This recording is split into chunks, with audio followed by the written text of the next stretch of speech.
Hello friends, welcome my YouTube channel AC study classes. तो friends, AC study classes में आप सभी का बहुत बहुत स्वागत है। इस क्लास में आपको शिक्षा मनोविज्ञान के मोस्ट इम्पोर्टेंट क्वेश्चन पढ़ने के लिए मिलेंगे। तो अगर आप हमारे चैनल पर नए हैं तो सबसे पहले चैनल को सब्सक्राइब कर लीजिए, और अगर आपको ये वीडियो अच्छा लगे तो एक लाइक ज़रूर कर देना। इसमें क्वेश्चन दिया है कि एक कारक सिद्धांत को और किस नाम से जाना जाता है। एक कारक सिद्धांत को और किस नाम से जाना जाता है? तो एक कारक सिद्धांत को राजकीय सिद्धांत के नाम से भी जाना जाता है। किस किस नाम से?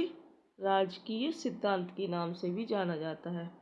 अगला क्वेश्चन है कि बुद्धि का सबसे पुराना सिद्धांत कौन सा है? बुद्धि का जो सबसे पुराना सिद्धांत है वो है एक कारक सिद्धांत। ये क्या है? बुद्धि का सबसे पुराना सिद्धांत है। अगला क्वेश्चन है कि बुद्धि का द्विकारक सिद्धांत किसने दिया? द्विकारक सिद्धांत ये किसने दिया? तो ये दिया है स्पीयरमैन ने। द्विकारक सिद्धांत स्पीयरमैन ने दिया। स्पीयरमैन कहाँ के निवासी थे? तो ये फ्रांस के निवासी थे।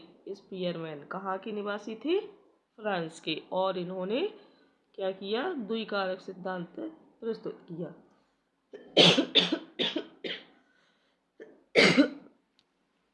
अगला क्वेश्चन है कि स्पीयरमैन पहले किस विषय के प्रोफेसर थे? जो स्पीयरमैन थे ये पहले किस विषय के प्रोफेसर थे?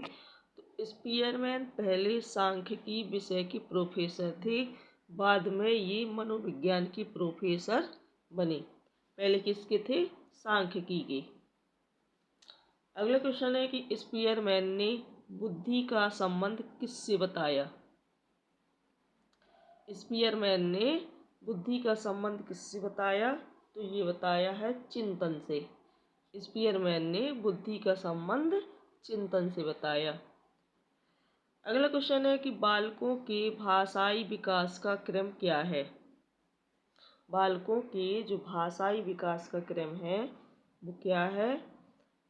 बालकों के भाषाई विकास का क्रम सबसे पहले रोना, रुदन जिसे क्रंदन भी कहते हैं, फिर बलबलाना, फिर हाव भाव या संकेत करते हैं वे। ये उनका एक क्रम है। अगला क्वेश्चन है कि बालक किस उम्र में वाक्यों के द्वारा अपनी बात को कह पाता है? तो ये 5 वर्ष की उम्र में। जब बालक 5 वर्ष की उम्र में होता है तो वाक्यों के द्वारा अपनी बात को क्या करता है? कह पाता है। अगला क्वेश्चन है कि बालक सबसे पहले क्या बोलता है? तो व्यंजन, जिसमें वह सबसे पहले माँ शब्द को बोलता है। बालक सबसे पहले क्या बोलता है? माँ शब्द। अगला क्वेश्चन है कि बालक सबसे पहले किसकी भाषा को पहचानता है? सबसे पहले वह किसकी भाषा को पहचानता है? तो बालक सबसे पहले अपनी माँ की आवाज़ को पहचानता है। किसको? माँ की आवाज़ को क्या कहता है? वो सबसे पहले पहचानता है, और इसे ही मातृभाषा कहते हैं। कहाँ पर बालक समाजीकरण के नियम स्वयं सीखता है? समाजीकरण के नियमों को कहाँ पर बालक क्या स्वयं सीखता है? तो वह खेल के मैदान में। जब अपने उम्र के बच्चों के साथ वह खेलता है तो खेल के मैदान में बालक समाजीकरण के नियम खेल खेल में स्वयं सीख जाता है। आपस में सहयोग करना, जैसे अपने क्रोध पर संयम करना, त्याग करना, ये सभी क्या है? समाजीकरण के नियम है। अगला क्वेश्चन है कि बालक में नकारात्मक सोच कौन सी अवस्था में उत्पन्न हो जाती है? तो ये किशोर अवस्था में। नकारात्मक जो सोच है ये किशोर अवस्था में उत्पन्न हो जाती है। क्षेत्र सिद्धांत किस विद्वान ने दिया था? जो क्षेत्र सिद्धांत है ये किस विद्वान ने दिया था? तो ये कर्ट लेविन ने दिया था क्षेत्र सिद्धांत। कर्ट लेविन कहाँ के निवासी थे? तो ये जर्मनी के निवासी थे, और इन्होंने क्या किया? क्षेत्र सिद्धांत दिया और ये जर्मनी के निवासी थे। अगला क्वेश्चन है कि गेस्टाल्टवादी क्या है। तो जर्मनी के विद्वानों का समूह, जितने भी जर्मनी के विद्वान हैं उन सभी विद्वानों का समूह गेस्टाल्टवादी कहलाता है। तो जर्मनी के कौन कौन थे? कोयलर, कोप्फा, बर्दीमर, ये सभी क्या है? जर्मनी के विद्वान थे। ये सभी गेस्टाल्टवादी कहलाते हैं। कर्ट लेविन किस संप्रदाय के समर्थक थे? तो ये संज्ञानवादी संप्रदाय के समर्थक थे। किसके? संज्ञानवादी के। अगला क्वेश्चन है कि क्षेत्र सिद्धांत को किस किस नाम से जाना जाता है? क्षेत्र सिद्धांत को संज्ञानात्मक क्षेत्र सिद्धांत, स्थान। तो क्षेत्र सिद्धांत को किस किस नाम से जाना जाता है? तो ये संज्ञानात्मक क्षेत्र सिद्धांत, स्थान मनोविज्ञान सिद्धांत, बाल दिशा मनोविज्ञान। अगला क्वेश्चन है कि कर्ट लेविन के क्षेत्र सिद्धांत में क्षेत्र का अर्थ क्या है? तो कर्ट लेविन ने पहले तो क्षेत्र सिद्धांत दिया और उनके क्षेत्र का जो अर्थ है जीवन के विभिन्न क्षेत्रों से, जैसे शिक्षा का क्षेत्र, स्वास्थ्य का क्षेत्र। अगला क्वेश्चन है कि अधिगम का श्रेणी क्रम सिद्धांत किसने दिया? जो अधिगम का श्रेणी क्रम सिद्धांत है ये किसने दिया? तो ये रॉबर्ट गेने ने दिया था। रॉबर्ट गेने किस संप्रदाय के समर्थक थे? तो ये संज्ञानवादी थे। शिशु के मस्तिष्क का वजन कितना होता है? शिशु के जो मस्तिष्क का वजन होता है ये होता है 350 ग्राम। कितना होता है? 350 ग्राम। अगला क्वेश्चन है कि वयस्क व्यक्ति के मस्तिष्क का वजन कितना होता है? तो ये 1400 ग्राम होता है। वयस्क व्यक्ति के मस्तिष्क का वजन कितना होता है? 1400 ग्राम। और शिशु के मस्तिष्क का वजन कितना होता है? तो ये होता है 350 ग्राम। 2 बार आने वाले दांतों की संख्या कितनी होती है? 2 बार आने वाले दांतों की संख्या ये 20 होती है। अगला क्वेश्चन है कि मनुष्य एक सामाजिक प्राणी है, यह कथन किसका है? तो ये अरस्तु का कथन है। किसका? अरस्तु का। अरस्तु ने क्या कहा था कि मनुष्य एक सामाजिक प्राणी है। अगला क्वेश्चन है कि बालक में समाजीकरण का प्रारंभ किस अवस्था में होता है? बालक में जो समाजीकरण का प्रारंभ है ये शेष अवस्था में होता है। बालक का समाजीकरण किस अवस्था में पूरा हो जाता है? ये शेष अवस्था में प्रारंभ होता है और किशोर अवस्था में पूरा हो जाता है। बालक की गिरोह की अवस्था किस अवस्था को कहा गया? जो गिरोह की अवस्था है ये बाल अवस्था को कहा गया। बालक की गिरोह की अवस्था किस अवस्था को? बाल अवस्था को कहा गया। अगला क्वेश्चन है कि बालक में नकारात्मक सोच किस अवस्था में उत्पन्न होती है? तो ये किशोर अवस्था में उत्पन्न होती है। सामाजिक अधिगम का सिद्धांत किसने दिया? तो ये बंडूरा और वाल्टर ने दिया था सामाजिक अधिगम का सिद्धांत। मनोसामाजिक विकास का सिद्धांत किसने दिया? तो ये एरिक्सन ने दिया था मनोसामाजिक विकास का सिद्धांत। वर्तमान में विद्यालय जाने की उम्र क्या है? तो ये 3 वर्ष। विद्यालय जाने की उम्र क्या है? 3 वर्ष है। अगला क्वेश्चन है कि औपचारिक शिक्षा प्रारंभ होने की उम्र क्या है?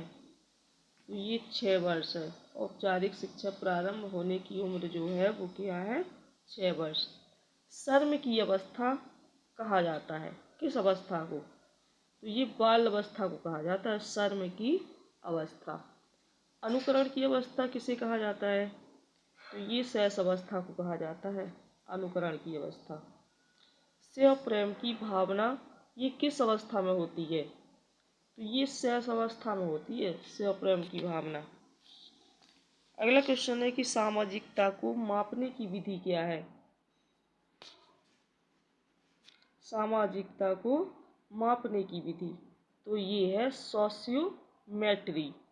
ये सामाजिकता को मापने की क्या है, विधि है। अगला क्वेश्चन है कि वाइनलैंड सोशियोमेट्री स्केल का निर्माण किसने किया। वाइनलैंड सोशियोमेट्री, ये इसका निर्माण किसने किया इस स्केल का, तो ये एडलर ने किया था। किसने, एडलर ने।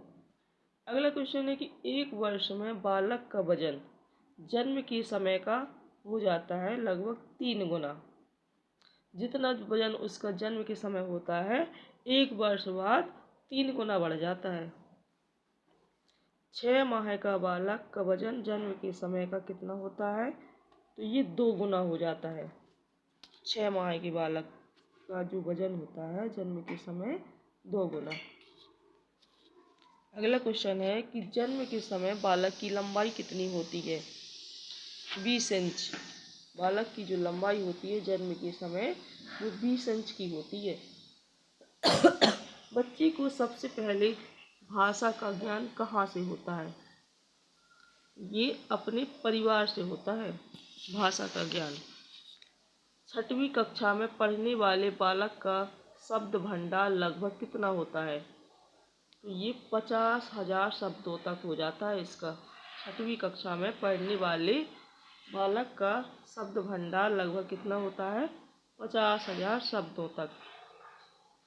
और 10वीं कक्षा में पढ़ने वाले बालक का शब्द भंडार लगभग कितना होता है, तो ये 80,000 शब्दों तक। अगला क्वेश्चन है लड़का एवं लड़कियों में से किसका शब्द भंडार अधिक होता है। लड़का और लड़कियों में से, तो ये लड़कियों का शब्द भंडार अधिक होता है। भाषा को सीखने के साधन कौन कौन से होते हैं, तो भाषा के सीखने के साधन कई प्रकार के होते हैं, जैसे अनुकरण के द्वारा, दोहरा करके, खेल विधि के द्वारा भी भाषा सीखी जाती है, कहानी सुनकर, वार्तालाप के द्वारा, प्रश्नोत्तर विधि से।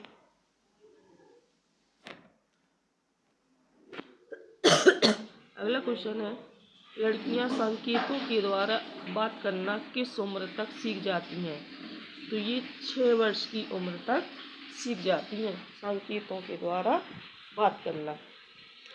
अगला क्वेश्चन है कि भाषा के विकास को प्रभावित करने वाले कारक कौन कौन से हैं, तो भाषा के विकास को प्रभावित करने वाले कारक है लिंग है, बुद्धि, स्वास्थ्य, जनसंचार का माध्यम, समूह का प्रभाव, सामाजिक आर्थिक स्थिति, विद्यालय, पारिवारिक संबंध, विद्यालय और अपने आस पड़ोस की वातावरण का प्रभाव। ये सभी क्या है, भाषा को प्रभावित करने वाले कारक हैं। अगला क्वेश्चन है कि मनुष्य और पशु में मुख्य अंतर क्या है। बुद्धि का अंतर है इसमें, मनुष्य में और पशु में।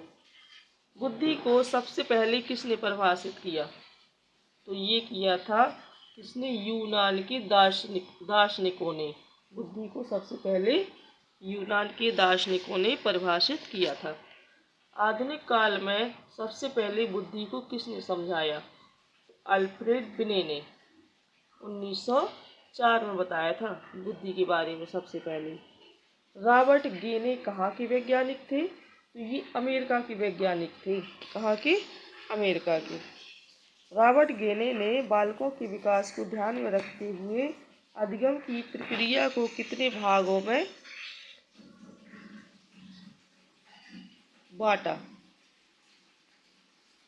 तो ये इसने 8 भागों में बांटा, जिसका क्रम है पहले संकेत अधिगम, उद्दीपक अधिगम, जैसे उद्दीपक अधिगम को एएसआर अधिगम भी कहते हैं, श्रृंखला अधिगम, शाब्दिक बहुविभेदन अधिगम, प्रत्यय अधिगम, सिद्धांत अधिगम, समस्या समाधान अधिगम। ये 8 प्रकार के अधिगम हैं।